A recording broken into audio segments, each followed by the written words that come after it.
That Journey Chick on Instagram. Welcome to another edition of Crafting and Crime Daily, the show where I recap live trials that are being covered on Long Crime Network, which you can also watch live on YouTube. They go on all day long. Right now they're doing the Amber Heard Johnny Depp, and they're doing this one, the trial of Catherine McManaway. They just finished up a trial of Tara Grimstead, who was murdered by Bo Dukes. He was sentenced the other day.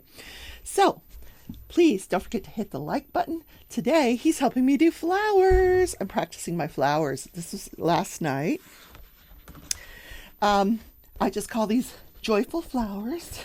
I've been following Christy Rice on YouTube, and she calls them joyful flowers. They're not realistic, not by any means, because I don't know if you'd see one this color in real life. I might, I don't know. So I've just been playing around, and here's some more, just goofing off. Because last night I was in so much pain, I could not sleep. It wasn't terribly late, like, midnight or so. So I took some pain medicine, which I've been trying not to. So I took some pain medicine, came out here and did this. So today I'll play around with this a little while we chit chat. So also in the mail yesterday, I had ordered Christy Rice. I'm so enamored with Christy Rice. She has a little paintbrush set. Now, these are not it. These are the ones that I had before, but it comes with this cute little pouch that says, I'm having trouble with a light in here that keeps going on and off, and I don't know what the deal is. That is so weird. Right now it's off. I got the stepladder out, climbed up there, and tightened it up, and it was on, and now it's off. Okay. It is what it is. Forget rules, forget right. Remember joy. Yeah, that's why I call them my joyful roses. So, but the paintbrushes that came with it, oh my God, they're so freaking adorable, and they're exactly what I've been waiting for. They're smaller sizes, and she's made the handles pastel and super cute, but they have these two that I did not have. Well, all of them I didn't have before. This one has the, you can put in the fine detail work, and this is a round brush with a fine tip. And this one I use quite a bit, so you can cut in the flowers. And this is a wash. I already had one of these size washes that I'm happy with, but I like to have two. So, but these other four I really was waiting for. And I love that they're pastel. So cute. So I am just going to spray down the paints. Get them nice and juicy.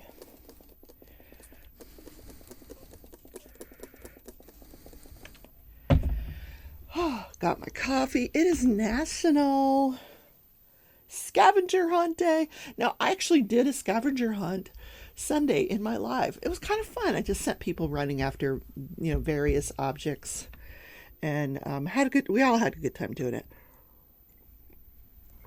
But in honor of National Scavenger Hunt Day, I have come up with another one for you. I didn't come up with it. The National Calendar Day came up with it. So, but I want to do it with you guys. So, for the next couple of days, I'm going to ask you some questions. This all has to do with a game. And I'm going to give you a riddle, and I want to see if you guys can solve the riddle. Leave the answer to the riddle in the comments if you figure out what it is. So here's number one. Pepperoni and mushrooms have nothing to do with this game. Train them to stand up. They might fall too soon. Such a shame. Now, what game piece? It's a piece that goes with a game. So what game piece am I talking about? Oh, I'll give you one more. So there'll be two. That's the first one. Second was, when you look at me in the face, count 6 of them. I'm not an egg. I have pips. 21 of them. So what is that? They're pretty. Well, the first one I didn't get. Second one I thought was pretty easy, but the first one I didn't get. All right, what are we going to do today? We're going to do flower. Want to do flower? Let's do a flower. Let's do the flowers. Okay. Get some water here. So I have been binge watching This Is Us because I'm on the last season, but I was about 10 episodes behind, and tonight is the last episode. So yesterday I watched 5 episodes. By episode 5, I was like bawling. Literally bawling.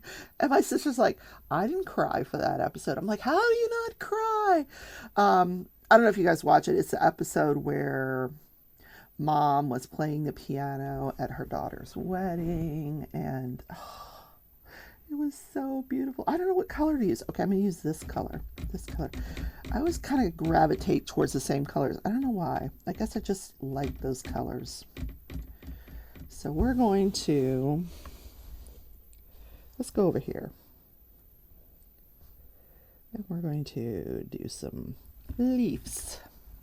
Not leaves, but I make little marks to make it a rose. Yeah. So, National Scrabble Day and binge watching This Is Us. Also, I was playing my game for a couple hours yesterday. So it was really a throwaway day, but because of this weather, you see me wearing a sweatshirt. Yeah. It's very damp and cool. Hi, Tootsie. Outside. I waited all day Friday, all day yesterday for this doctor to call me back. Or, someone from the doctor's office to call me back so that I can get a return to work letter. No phone call. So, of course, this morning they call and I'm asleep. And I had my volume turned on, but I completely missed the phone call. I don't know why. And so she tells me about refilling my pain medication, but doesn't tell me about the return to work letter. So I had to call them back. Of course, they're not available when you call back.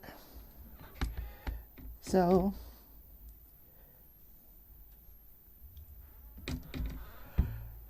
that's that.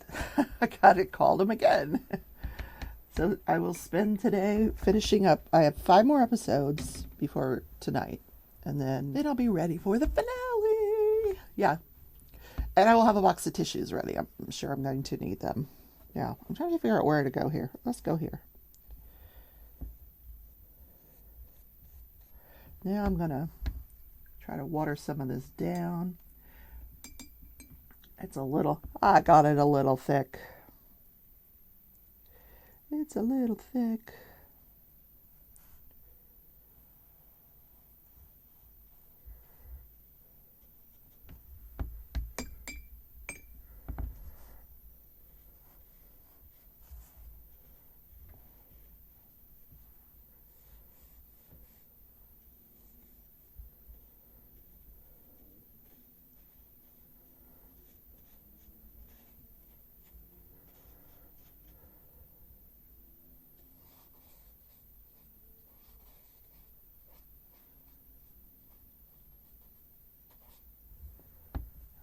Throw in one more leaf there. I know I get so quiet when I'm doing this. I know.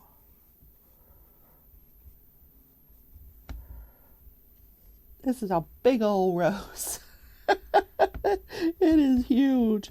Humongous. We're just going to make this one like the outer part of the rose. This one too. Yeah.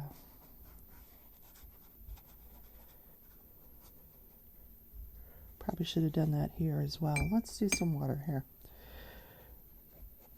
So let's talk about crafting and crime daily. First, I have to clear up, a mistake I made. I've been calling Sigfredo Garcia Sergio. I apologize to the real Sergio Garcia. You are certainly not the murderer of Dan Markel. He's a golfer. Yeah. I don't know. I'm not Spanish, and I don't know. It's not that they all sound the same. Some reason I was mistaking Sergio with Sigfredo. So the killer for Dan Markel was Sigfredo. He's the one in jail serving time for Sigfredo's murder. I think I've done enough with the whole. Let me just. Oh, this rose is like out of control. It's out of control now. Oh, my word. What have you done, Rebecca? You know what? I think if I turn it, Maybe if I turn it the other way, I might be able to get some greenery on here. I don't know. No, it's fine. Yeah. Okay. So, yesterday, day 4 of the trial, they start out arguing over a motion. The plaintiff or the prosecution had given some discovery to the defendant last minute. It was supposedly all phone calls, jailhouse phone calls between Catherine Magbanua, Sigfredo Garcia, and some other people. And some of them were in Spanish, and I think there was 47 calls. So the judge is like, what is this? And the defense is like, what is this? And they're like, it was just handed to us. And so they try to find a Spanish interpreter. They can't find a Spanish interpreter that can interpret 47 phone calls in a timely manner to be heard in this case. And we don't know, I mean, like, we don't even know what these phone calls say or if they're even any of them relevant. So the ones that are in English, the judge, actually, some of them are phone calls between her client, Catherine Magbanua, and let me back up. So some of these phone calls are in English, and they appear to be phone calls between Catherine Magbanua, Sergio Garcia, and some other people. So, but present on these phone calls is Catherine's attorney. So she's claiming that this is a work product privileges, that she's talking to these people, especially like Garcia, and sharing her theory of the case and in preparation for his testimony. And the judge was like, well, all these phone calls are monitored. So how are you claiming a privilege if they're monitored? Someone else is hearing this. And she goes on and arguing. And anyway, it doesn't work. The judge says, those can come in. Unfortunately, yeah.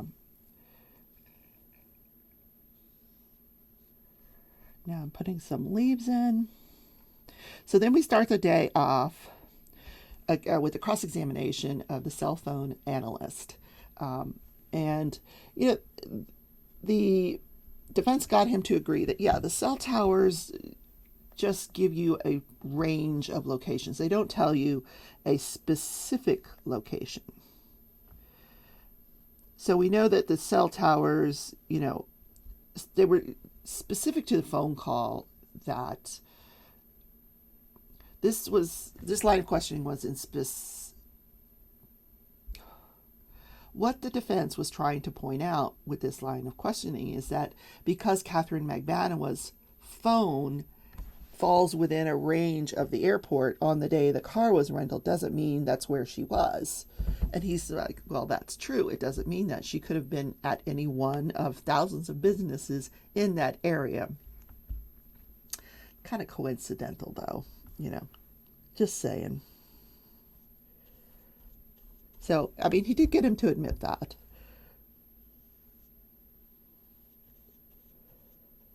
The other thing he got him to admit, which I thought was very clever,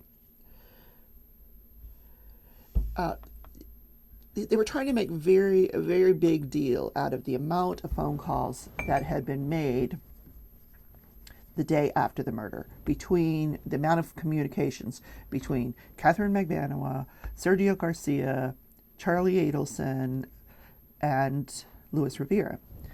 And he said that when you compared it to a significant day, which is the day after the murder, because they were trying to say there was a lot of phone call, a lot of communication that day. We don't know what the subject of that communication was because we don't have the actual transcripts of the phone calls. We just know there was a lot of phone calls.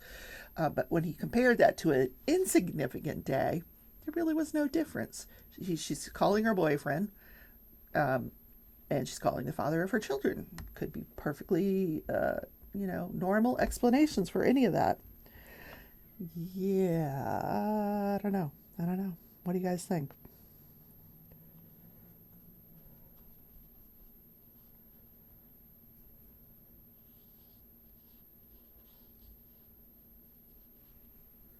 Then they spent the afternoon trying to figure out how these large sums of cash got into Catherine McManawa's bank account. So they call her best friend that she's known since childhood. No, they're no longer best friends because Catherine's been in jail for 6 years. So they call this best friend, and she testified that Catherine was a bottle worker in 2014 at the Club Fate, and that she was paid in cash. So that could be one explanation for it. For years, people have attributed the statement that Charlie Adelson paid for Catherine McManawa's breast implant surgery to this best friend. And she said, people took that out of context. I never said that. I did not say that Charlie paid for her breast implant surgery. She also tried to explain that the reason Catherine was saying that she worked for Charlie Adelson is that he put her on the payroll so she could get insurance, medical insurance for her children. They did bring the club owner on for Club Fate. I like this guy. Very personable. He says, we went out of business. It was at the Gulfstream racetrack. I'm pretty familiar with that area, having lived in South Florida. It's in a little area called Hallandale, which is sort of snuggled between Fort Lauderdale and Aventura, Miami, that area. So the only real traffic it gets is when people are at the racetrack. Either the owners of the race horses, which are the white collar people, and he says, and then you have all the people that come to the races, which were, the light came back on. Yay, we have light again. So this club did not do well, but he said that 90% of their business was credit card business and 10% was cash. So yes, the waitresses would get tips from the cash payments, but their tips from the credit cards came in form of a check. Because the request for records happened long after this club was closed. The records no longer existed, but this club owner said, yes, she did work for our club. But we don't have any payroll records for her there. So we don't know how much money she was making from this place, but part of it was checks. Then they put on 2 employees of the Adelson Institute, which is the infamous dentistry practice where Charlie Adelson practiced his periodontal profession, and where it was owned by his father. So these 2 employees said they understood that Catherine McManawa did not work there. She was Charlie Adelson's girlfriend and sometimes a patient of the practice, but she didn't work there. Then we get the girlfriend, Charlie Adelson,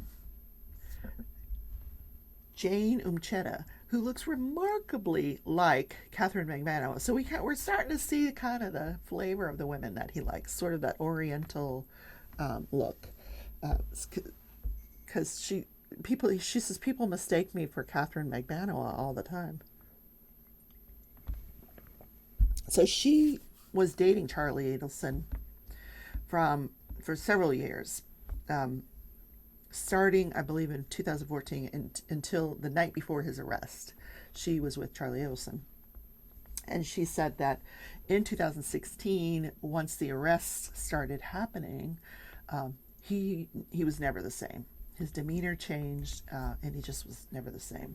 She did say that he kept large amounts of cash in his home, stacks of 100 that were stapled. She visited with Charlie's parents many times. There was one visit where she heard Donald Adelson describe that she was having trouble sleeping, and maybe it was because Dan Markel was coming back to haunt her, or something to that effect, is what she said. Now, she said her and Charlie watched the 2020 episode describing this murder, and she says, I just didn't ask him about this. The most I knew, the most he told me was that Dan Markel was shot in his garage. It was his sister's ex-husband, and she said, I just didn't press for any more information. I got the sense when she was testifying that she was being very careful about her answers, that she probably knows way more than she's telling, but just wanted to kind of hold that close to the vest. I just didn't get a sense that she was being entirely forthcoming with her testimony. So today we're going to hear all about the bump. The FBI created what they call the bump. What it was is they approached Donna Adelson on the street, Charlie's mother, and they wanted to get the chatter going. They had all these phones bugged, and they wanted to start to get these people talking. So they had somebody approach Donna Adelson on the street and mentions Catherine Magbanua. So, it starts chatter. So immediately after this, Donna's calling Charlie, Charlie's calling Catherine, and the girlfriend testifies at the time she was dating Charlie at the time that he secretly went and met with Catherine Magbanua at this restaurant, Dolce Vita, which we're going to hear the recording of this Dolce Vita conversation where they're discussing the murder of Dan Markel. She was dating him that night. He lied to her about where she was going that night. Interesting. So the plot thickens. Yeah, okay. So what happened this day in history?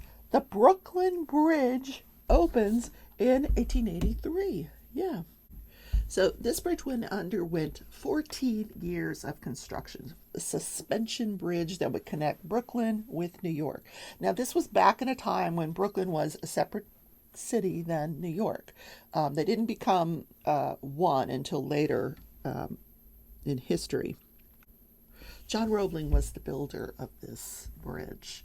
And there was a lot of deaths surrounding this bridge and not mysterious illnesses, but some illnesses that we now know a lot about that we didn't back then when they were building this bridge.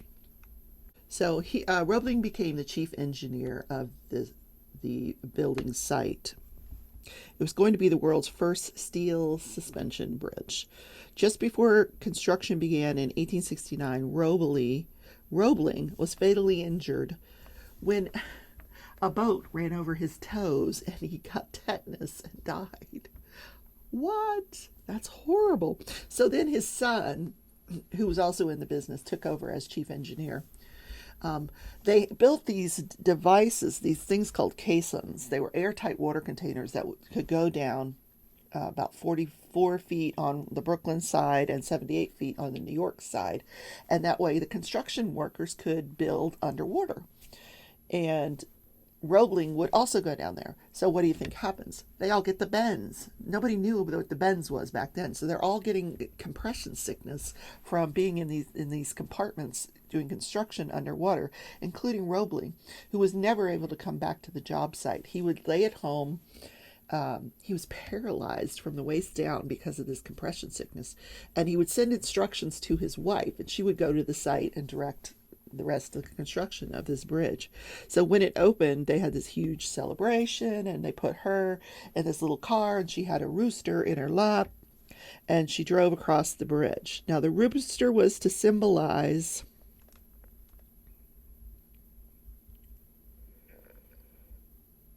victory. Yeah, a symbol of victory. Did you know a rooster was a symbol of victory? I didn't know that. Okay, so within 24 hours, an estimated 250,000 people walked across the bridge. How cool is that? They built this broad promenade so people could walk across this bridge. Yeah. And there were other accidents, typical work site accidents where people died, but it was this compression sickness where hundreds of people fell ill and some died and some just ended up like this Roebling guy, paralyzed or, with some kind of illness. Oh, it's terrible, and died. Anyway, that is this day in history. So I have completed the rose. Actually, no, I'm going to let it dry, and then I'm going to bring in some other colors and then continue to play around. I'm really, that light is, I'm going to have to just take it out altogether. It's saying goodbye, goodbye. Yes, that is the show for today, guys. Have a great, what is today? It's Tuesday. This is us, Finelli. The last episode ever. I thought last season was the last season, and then I think at the season before that we thought it was the last season. I think this is the last episode, I think.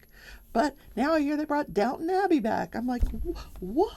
I gotta watch that. The Next Generation. Yeah, that's gonna be so cool. Who doesn't like Downton Abbey? Oh my God.